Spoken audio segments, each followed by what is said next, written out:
Ankalaev is good, man. That guy's really good. He's fucking huge, man. Yeah.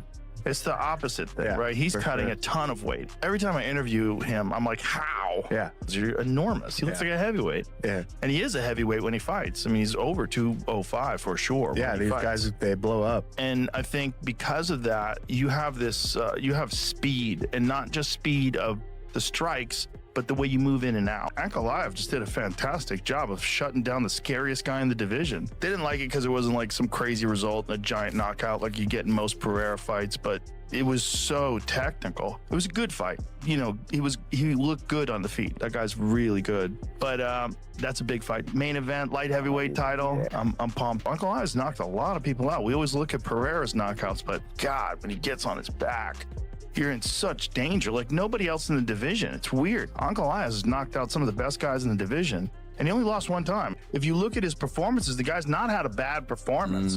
Like there's not one fight that was boring. There's not one fight where he wasn't trying to win. Right, he's fighting top contenders. He's fighting top guys. Yeah, he's a fucking animal. Ankalaev is very, very good and seasoned striker, to where this is where he likes to be. This is where he's been for years now.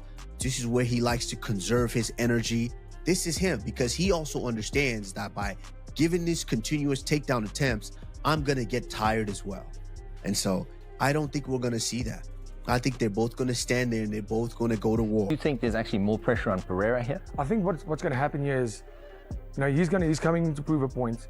And like you say, he's not a young guy anymore. He's nearing the end of his career. So it's gonna be exciting to see what he does after this, regardless of the outcome. I honestly feel the way I saw him in training, the stuff that I saw, he looks sharper. It looks, like I said, just more intense. But the striking was never the problem. The striking was never the problem for him. It's the fact that he got smothered. And for a striker, that is not so hard to, I think he has the right people around. That's not going to be so hard to start and figure out, this is how I don't get smothered. Learn to fight in that clinch situation, because he has the elbows, he has the knees, he has all that. So he's going to need to keep his back off the fence. And I do believe that they've spent enough time on working on that. And him taking some time away from the sport was good for him. You know, sometimes you need to do that to, you know, get that reset and get that hunger back. I really don't see this fight going the distance this time.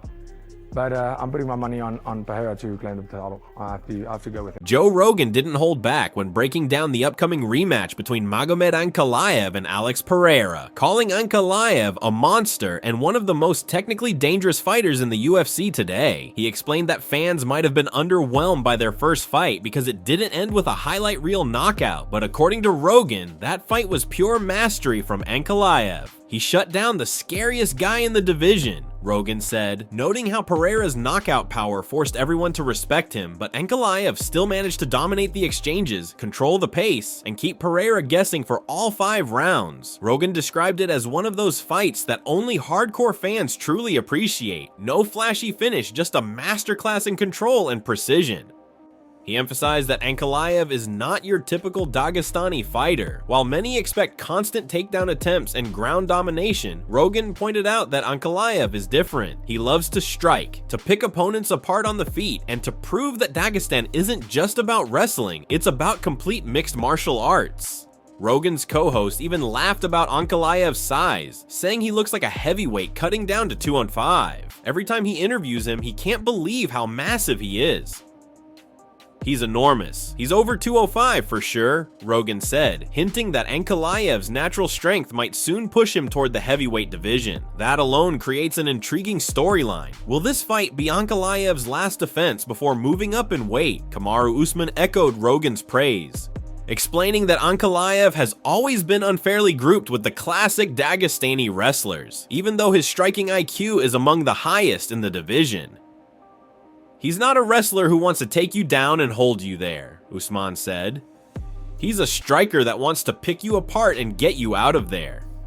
Usman also highlighted Ankalaev's ability to conserve energy. Instead of forcing unnecessary grappling exchanges, Ankalaev chooses his moments, staying calm, patient, and composed, something many fighters fail to do against Pereira's wild pressure and explosive power. But not everyone is counting Pereira out. Dricus du Plessis, one of the rising stars in the UFC, believes this fight could be Pereira's big comeback. He predicted Pereira will reclaim the light heavyweight title, saying that striking was never his problem. It was the clinch and wrestling exchanges where he struggled. Du Plessis believes Pereira has learned from their first fight, adjusted his camp, and now has the tools to handle those situations better. He emphasized that Pereira's time off was a blessing, allowing him to recover, reset, and come back hungrier than ever. I really don't see this fight going the distance, Du Plessis said confidently. I'm putting my money on Pereira to reclaim the title. Pereira himself appreciated Du Plessis' comments, calling him an important voice in the sport. It's good to hear that from someone like him, Pereira said. He's done a lot in MMA, and I respect that. But despite the mutual respect, Pereira made it clear he isn't paying attention to what Ankalaev's team is saying.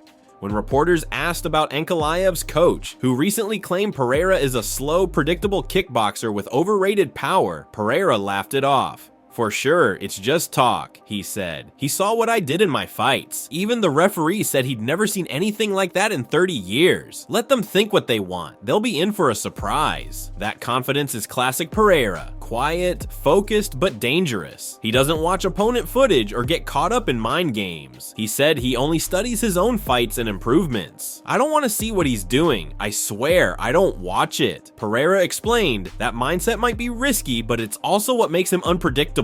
While Ankalaev relies on control and tactics, Pereira thrives on chaos, on that one devastating moment that can end everything in a split second. Yarzor? On the flip side, Tom Aspinall believes Pereira's dangerous striking might not be enough this time. The heavyweight contender analyzed the matchup and said stylistically, this fight heavily favors Ankalaev. The threat of the takedown alone changes everything, Aspinall said. Even if he doesn't shoot, it keeps Pereira guessing. Aspinall pointed out that Ankalaev's ability to control distance, manage range, and stay composed under pressure makes him one of the toughest puzzles to solve in MMA. He's very rarely off balance, Aspinall added. He controls the octagon perfectly. You won't see him throwing wild strikes. He waits for you to make a mistake, then punishes you. Aspinall's breakdown matched what many fans noticed in their first fight. Ankalaev's patience, movement, and timing were impeccable. He often trapped Pereira against the cage, using push kicks and feints to set up clean counters. It wasn't flashy, but it was effective, and it frustrated Pereira. Even Khabib Nurmagomedov, who has trained with Ankalaev, said the fighter's growth has been remarkable.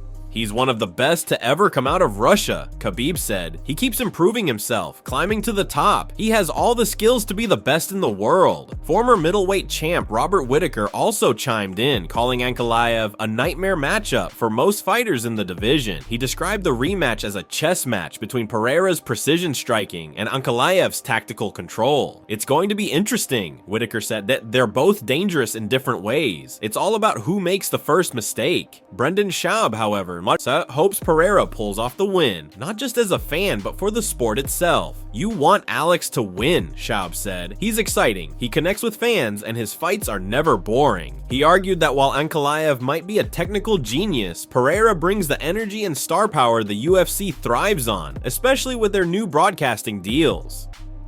For the sport, you want Alex to win, but man, Ankalaev's a functioning monster, Schaub concluded. Sean O'Malley also revisited their first fight and recalled how close it really was. Ankalaev landed some beautiful body shots, man, he said. He almost dropped Pereira at the end of the second. But Pereira came back stronger in the third. That's what makes this fight so interesting. You can't count either guy out.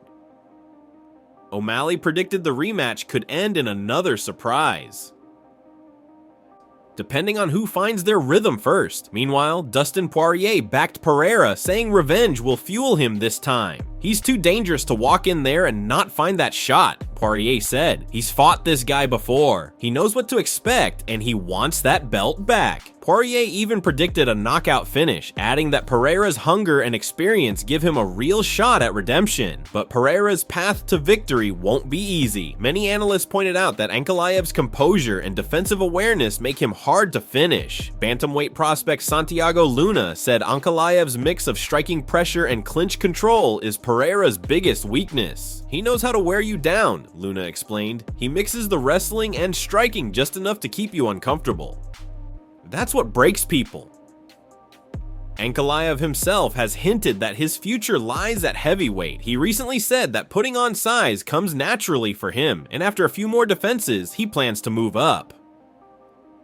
"The weight goes up easily," he said. "I get to 110 kilograms quickly, maybe a couple more fights, then I'll move up." If that's true, this rematch might not just decide the light heavyweight title, it could be Ankalaev's farewell to the division that made him a champion. At the same time, Pereira is already looking ahead. He mentioned Carlos Ulberg as a potential next opponent, praising him as new blood in the division. Ulberg himself confirmed he'll serve as the backup fighter for the title match, ready to step in if anything happens.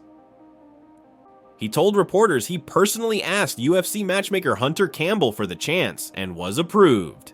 "I want to make history," Ulberg said. "If someone pulls out, I'm ready. I'll get the job done." Ulberg also spoke about what a win over either man would mean. "Beating Pereira would be massive. He's a global star," he said. "But beating Ankalaev, that means you're at the top. That means no one can touch you." As the fight draws near, Pereira compared his rivalry with Ankalaev to his legendary battles with Israel Adesanya. He admitted that nothing could top beating Adesanya due to their shared kickboxing history, but he said the rivalry with Ankalaev carries its own weight. "You don't build rivalries through trash talk," Pereira said. "It's about history, background, and respect."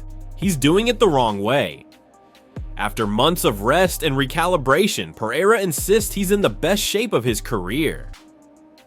"These 7 months were what I needed," he said. "My body needed to recover. I'm sharper now, stronger, and ready. Yet not everyone believes it'll be enough." Fighters like Mandel Nalo still favor Ankalaev, saying Pereira hasn't changed much since their last fight. "He's still dangerous, but Ankalaev just controls him too well," Nalo said. "The division is watching closely. Pereira's explosive power versus Ankalaev's methodical control. Two worlds colliding again under the bright lights of UFC 320. Rogan summed it up best. "It's the fight between the scariest striker and the smartest technician. Whoever wins, it's going to be insane."